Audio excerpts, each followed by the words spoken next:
कश्मीर पर फिर मचा बवाल, भारत ने उधेड़ा पाकिस्तान। पाकिस्तान के पत्र को सबके सामने नचा नचा कर मारा जयशंकर ने। आज के बाद कभी कश्मीर का नाम नहीं लेगा वो। पाकिस्तान की पुरानी बीमारी फिर निकल आई। इस बार भारत लाहौर में करेगा नाश्ता। अमेरिका के टुकड़ों पर पलकर पाकिस्तान आज नाच रहा है, कल मातम मनाएगा। ड्रैगन बना पाकिस्तान का मालिक, जल्द ही पाकिस्तान में मचेगा कोहराम। यूएन में पाकिस्तान ने किया मुजरा, पर भारत ने उसको भाव भी नहीं दिया।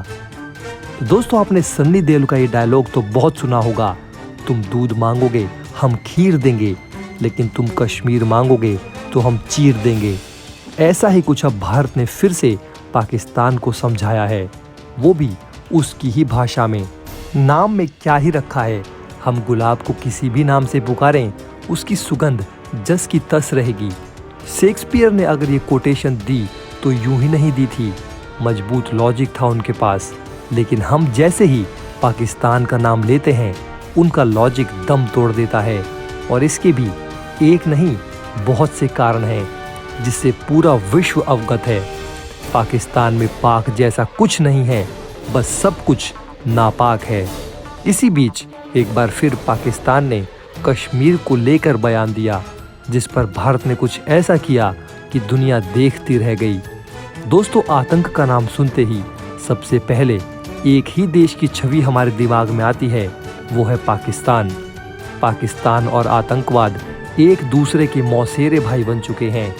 जहां पाकिस्तान बर्बादी के दौर से गुजर रहा है, वहां महंगाई अपने चरम पर है, जनता का हाल बेहाल है, लेकिन बावजूद इसके वो आतंकवाद को पालने में कोई कसर नहीं छोड़ रहा।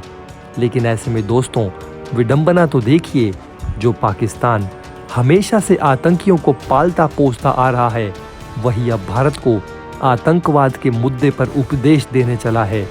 इस वीडियो में आज हम जानेंगे कि एक बार फिर भारत के फायर ब्रांड मंत्री एस जयशंकर ने पड़ोसी देश को ऐसी डोज दी है जिसे वो कभी नहीं भूल पाएगा। वैसे तो दुनिया भर के सामने एस जयशंकर ने दुनिया के कई शक्तिशाली देशों को लताड़ लगाई है, जिसमें अमेरिका जैसे देश भी शामिल हैं। तो फिर भला पाकिस्तान किस खेत की मूली है? ऐसे ही थोड़ी एस जयशंकर को बेबाकी की तूरी बुनिया कायल है। जब वो भारत का नेतृत्व करते हुए दुनिया के सामने बोलते हैं तो वहाँ सन्नाटा पसर जाता है और हर कोई उनकी बातों को शांति से बैठकर सुनता है। उन्होंने संयुक्त राष्ट्र में एक प्रेस कॉन्फ्रेंस को संबोधित करते हुए फिर से अपनी बेबाकी से दुनिया को मुरीद बना लिया है। दरअसल इस प्रेस कॉन्फ्रेंस में पाकिस्तानी पत्रकार ने विदेश मंत्री एस जयशंकर से आतंकवाद को लेकर एक प्रश्न पूछा, जिसका उन्होंने ऐसा जवाब दिया कि पाकिस्तान हमेशा याद रखेगा। दरअसल पाकिस्तान आतंकवाद के आरोपों से बचने के लिए नए नए पैंतरे आजमाता रहा है।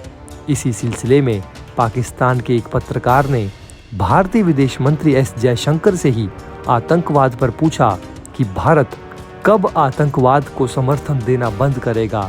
पाकिस्तानी पत्रकार ने पूछा कि दक्षिण एशिया कब तक आतंक झेलेगा। दक्षिण एशिया कब तक नई दिल्ली, काबुल, पाकिस्तान से आतंकवाद को देखता रहेगा? कब तक युद्ध की परिस्थितियां बनी रहेंगी? पाकिस्तानी पत्रकार ने बड़ी ही चतुराई से अपने इस सवाल में आतंकवाद फैलाने वालों की लिस्ट में न केवल नई दिल्ली को शामिल किया, बल्कि इसे सबसे ऊपर रखा। इसके बाद पत्रकार को जवाब देते हुए विदेश मंत्री ने जो कुछ कहा, उससे पाकिस्तानी पत्रकार की बोलती ही बंद हो गई। एस जयशंकर ने कहा कि आप ये सवाल ही गलत मंत्री से पूछ रहे हैं। इस प्रश्न का उत्तर आपको पाकिस्तान के मंत्री ही देंगे कि वे कब तक आतंकवाद का खेल जारी रखेंगे। साथ ही जयशंकर आगे ये भी बोले कि दुनिया बेवकूफ़ नहीं है, ये तेजी से आतंकवाद में शामिल देशों, संगठनों पर नज़र रखती है। मेरी सलाह है कि आप ठीक काम करें और एक अच्छा पड़ोसी बनने का प्रयास करें। इसके अलावा दोस्तों, पहले किसी देश की सहायता करो और फिर उसे जाल में फंसाकर बिलखता हुआ छोड़ दो। ये नीति अमेरिका की बेहद पुरानी रही है। उसने इस नीति का प्रयोग करके कई देशों का बंटाधार किया है। दरअसल दोस्तों, आजकल अमेरिका पाकिस्तान पर कुछ ज़्यादा ही मेहरबान हो रहा है। और लगातार उसकी मदद करता नजर आ रहा है। इस साल अमेरिका से पाकिस्तान को 97 मिलियन डॉलर की आर्थिक सहायता मिली है। वहीं कुछ समय पहले ही अमेरिका ने पाकिस्तान की सैन्य सहायता भी की थी, जिसमें F-16 फाइटर जेट के लिए 45 करोड़ डॉलर की सहायता राशि मंजूर की थी। तो दोस्तों, वहीं दूसरी ओर पाकिस्तान और चीन के बीच दोस्ती के रिश्ते तो खूब प्रचलित हैं। तो ऐसे में आखिर अमेरिका चीन के करीबी पाकिस्तान को अमेरिका मदद क्यों कर रहा है? आज हम जानेंगे कि कैसे कुंठित पाकिस्तान को मोदी की मिसाइल यानी हमारे विदेश मंत्री एस जयशंकर ने संयुक्त राष्ट्र में करारा तमाचा जड़ा है। दरअसल भारत को UNSC का स्थायी सदस्य बनाने की मांग के बीच पाकिस्तानी विदेश मंत्री बिलावल भुट्टो ने कहा था कि कश्मीर का मुद्दा अब भी सुलझा नहीं है। ऐसे में अगर भारत बहुपक्षवाद की सफलता देखना चाहता है तो कश्मीर के मुद्दे पर आप UNSC के प्रस्ताव को लागू करने की अनुमति दे सकते हैं। आप साबित कर सकते हैं कि बहुपक्षवाद सफल होगा। आप ये साबित करें कि आपकी अध्यक्षता में UNSC हमारे क्षेत्र कश्मीर में शांति ला सकता है। बस फिर क्या था, पाकिस्तानी विदेश मंत्री के इस बयान के बाद पूरी दुनिया ने जयशंकर का रौद्र रूप देखा। जयशंकर ने कहा कि जो देश ओसामा बिन लादेन की मेहमान नवाजी कर रहा था, जिसने अपने पड़ोसी की संसद पर हमला किया, वो UN जैसे शक्तिशाली मंच पर उपदेश देने के काबिल ही नहीं है। तो दोस्तों, अगर आपको याद हो कि पाकिस्तान तो आतंक की फैक्ट्री है, लेकिन चीन हमेशा से आतंकियों का समर्थन करते आया है। इसके अलावा पाकिस्तान अक्सर वैश्विक मंचों पर कश्मीर को लेकर बयानबाजी करता रहता है। दूसरों को ज्ञान बांटना और उपदेश देना उन शक्तियों पर अच्छा लगता है जिनकी कोई औकात होती है। पाकिस्तान जैसा कटोरा प्रिय देश जब भारत जैसी उभरती महाशक्ति को ज्ञान दे तो ये सूरज को दीप दिखाने जैसा ही होता है। पूरी दुनिया में आतंकवाद पर अपनी घोर बेइज्जती करा चुका पाकिस्तान अब आतंकवाद के मुद्दे पर दुनिया गोल घुमाने का प्रयास कर रहा है। वो उल्टे भारत पर आतंकवाद का इस्तेमाल करने जैसा आरोप लगा रहा है। लेकिन आतंकवाद के लिए जन्नत बन चुके पाकिस्तान की सच्चाई से पूरी दुनिया वाकिफ है।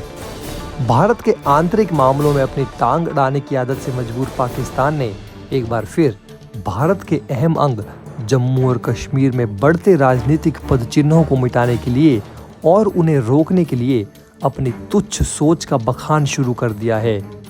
पाकिस्तान ये सब तब कर रहा है जब उसके लिए अवैध रूप से हथियार पाकिस्तान अधिकृत कश्मीर को संभालना ही मुश्किल पड़ा है। तो दोस्तों, आपकी इस पूरे मुद्दे के बारे में क्या राय है और पाकिस्तान के ऊपर आप क्या बोलना चाहेंगे? आप हमें नीचे कमेंट बॉक्स में कमेंट करके ज़रूर बताइए। वीडियो को लाइक और चैनल को सब्सक्राइब करना भी ना भूलें। जय हिंद।